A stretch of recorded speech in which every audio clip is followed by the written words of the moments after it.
Hi, it's a great pleasure to introduce this report that OMFIF has published together with Refinitiv. Hi, Sherry. The report is about the role of sustainable data in investment policy and regulation.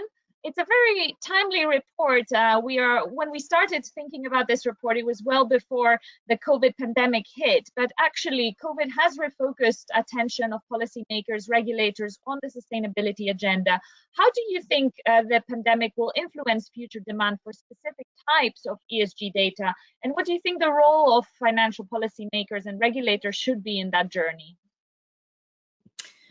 Thanks so much, and I couldn't agree more that the report is fantastically well timed. Obviously, a huge amount of effort went into to talk to key people from around the world, and the fact that it's ready now is perfect. In terms of thinking about the ESG or the sustainability agenda, of course, we were all a little bit worried that perhaps it would slip down the global priority scale, what with COVID-19, bringing both a health crisis and a macroeconomic crisis to everyone's front door. But I think we can all be heartened by not only the outcome of this report, but overall in the system, that sustainability is still absolutely top of the agenda. And so for this report to be focused on data, I think is very, very important timing, because actually when you talk about sustainability as being important, how do you measure that? How is it that you can make sure that the data sets are available in order for policymakers as well as investors to be able to adhere to these new higher standards for sustainability and that massive demand that's coming not only from a consumer marketplace, but all the way through the stack, the asset management community, the banking community, and of course, all of those that are part of the infrastructure of central banking supervision and reserves management. So for the impacts on data, frankly, they're incredibly diverse, and it's about trying to make sure that we're mapping the data that's really needed, not only for today, but also for tomorrow. And indeed, that's what we're hearing also from the broader OMFIF network of regulators, of central banks, but also from the asset owners, sovereign funds, pension funds, in different surveys and reports that we've published. They say that data is a key barrier to them scaling up what they do on sustainability. But we hear a lot of negative things about data, that there's not enough, we're not making enough progress. But when you look at the technology side, we're seeing a lot of encouraging developments. There is a lot of progress in terms of data analytic innovations, machine learning, artificial intelligence, other technologies. These are enabling the analysis of large amounts of non-financial data sets and how they link to financial performance. But at the same time, you have the analytics, but you also need very robust, good raw data that are trustworthy to go into these models, because the models are as good as the inputs you put into them. So how do you think the policymakers, regulators can ensure that the fundamental sources of raw ESG data are of sufficient quality? And are there any traps that they should seek to avoid? What are the things that they should be careful about? Yeah, I think that there's often these phrases that are used, for example, that there are big data gaps, or there are issues with data quality or completeness. The reality is, it's a question of what data are you talking about? Often we use this term data as being a catch-all. The reality is, if you're looking at sustainability data, you can almost put it into two buckets. One is disclosure-based data, and by its nature, it's going to be retrospective. These are things that are coming from issuers. They're very accurate, and indeed, we're seeing a lot more disclosure coming out of issuers globally. And the second bucket is thinking about alternative data sets. You've made a reference to that just now, which is that there's lots of new ways of collecting data that are becoming more and more relevant to the sustainability question. Things like geospatial data, things like using drone data, or being able to understand football, trade, weather patterns, all of these things that are definitely in the category of non-financial data, but are fundamental to understanding what perhaps some of those forward looks might be. And I think we can spend a moment commenting on the fact that COVID-19 has actually changed the dynamics of data usage, where before there may have been a logical extrapolation from past and historical data into the future. This disconnect that's happened in 2020 because of both trade agenda, in terms of travel, in terms of how we're using our planet, actually makes that extrapolation more difficult. And so therefore, it's a question of what data are we talking about in terms of quality and in terms of completeness. I'm not shirking the idea that there are data gaps. There certainly are. And then we need to get more specific about in which industry and in which country. Because again, when we think about sustainability, and this report definitely erred on the side of being global, we have to have global data sets. And being able to find out where those gaps are could make a big difference. You asked about traps. I think there's one thing for us to really understand, which is when you collect data, often there can be still binary answers to some of the questions we're asking that are either in the environmental, social, or governance spheres. For example, does a company or does an issuer have a water policy? Does it have a diversity policy? The answer to that question is either yes or no. And actually the reality is, how meaningful is that answer? The reality is that we need to get a little bit deeper. We need to start debating what questions are necessary to ask both issuers as well as collecting in terms of alternative data sets to make all of that really useful. I think what it comes down to it is that investors, the financial community, central banks, what they're looking for is data that is coherent, consistent, and comprehensive. And if we keep those 3 C's in mind, then we can start digging even deeper.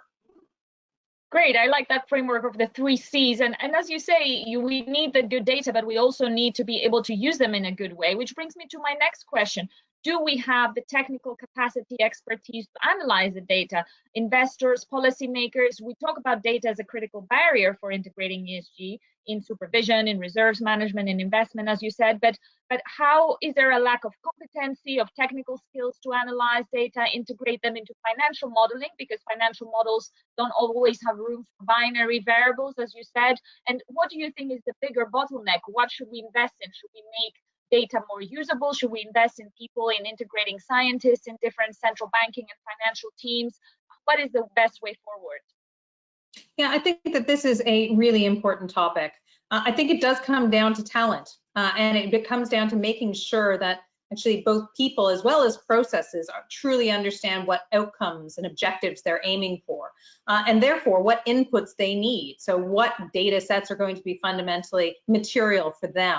And this does come down to scaling up and capacity building in all sectors of the financial ecosystem, those that are in asset management, in banking, central banking, in policy making, in order to be able to set those bars at a standard that makes sense. So I think talent is one fundamental requirement to build up. The second, I think, is the toolkits and the ability to create standards, or at least standardized language, in order to be able to have a common understanding of what it is that we are analyzing. If you take raw data, analyze it to a certain effect, you're going to need to be able to explain that. You're going to need to be able to use that 1 C word I use, which is comparability. And so I think that the concept of the taxonomies that are coming up globally are a really important point to think about where that is in the journey towards sustainable financial systems. That taxonomy, trying to create a, maybe not harmonization, but a comparability between what it is that each of those requirements and those definitions are. It helps to make sure that the data that's underpinning that is also coherent. It has to be something that is going to be the same from market to market, from industry to industry, and also be able to be usable, so that if we're training people, if we're getting that talent level up to understand how to use it, it's going to be portable. It's going to be something that central bankers can speak to other regulators, they can speak to the banks, they can start speaking to the asset managers, and indeed take an understanding of what consumers and retail investors even are needing in this space. So that commonality of language, I think, is one of the key tools we'll need.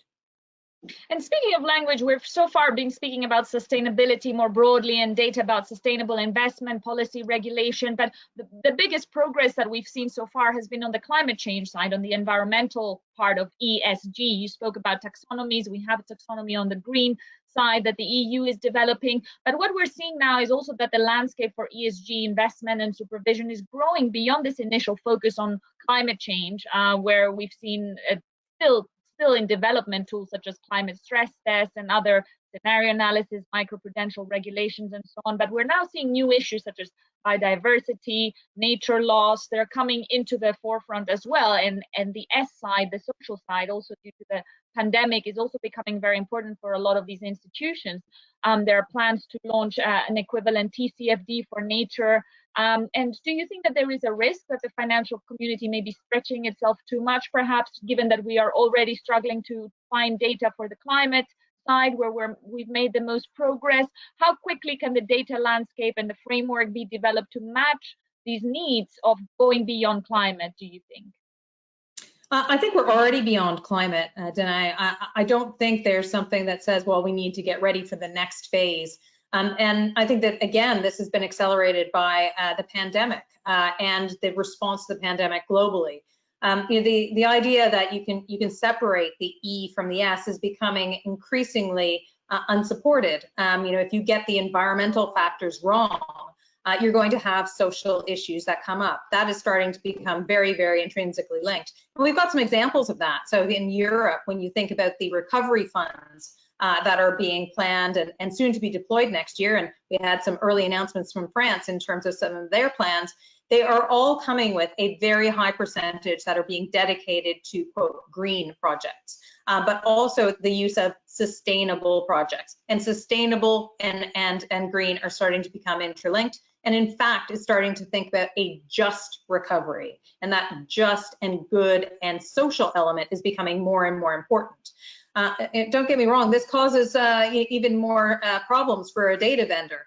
How is it we're going to make sure that there are going to be data sets that guide investors as to how to be able to achieve these policy objectives? It is a challenge because a lot of the effort so far, as you've pointed out, has been on the E in ESG.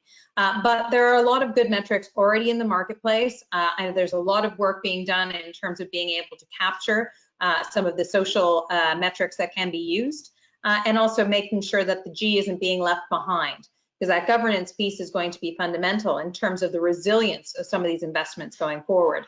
And of course, COVID again has made the word resilient part of our nomenclature these days. I think that it is going to be a challenge. Is it too much for the financial system? Frankly, I think that it's already being factored in. As you say, big thinking about biodiversity impacts, how assets that are being financed, that are being owned, who is responsible for impact on nature. All of these questions are being posed. And actually, I think it's going to accelerate much more quickly than the original climate discussion accelerated, which is good news for everyone. Great. I think that's an optimistic note to end on. And to all our viewers, also find out more about the subjects we've been talking about here in the report, which is available to download online. Thank you very much, Sherry. I think, as you say, we're already beyond climate. We're already into a phase where investors, regulators are recognizing that ESG is the only way forward, and that if we're putting a lot of funds into the recovery from the pandemic crisis, this has to get us to a new sustainable growth model, not to the model that we had before. So thank you very much. Thanks very much for having me.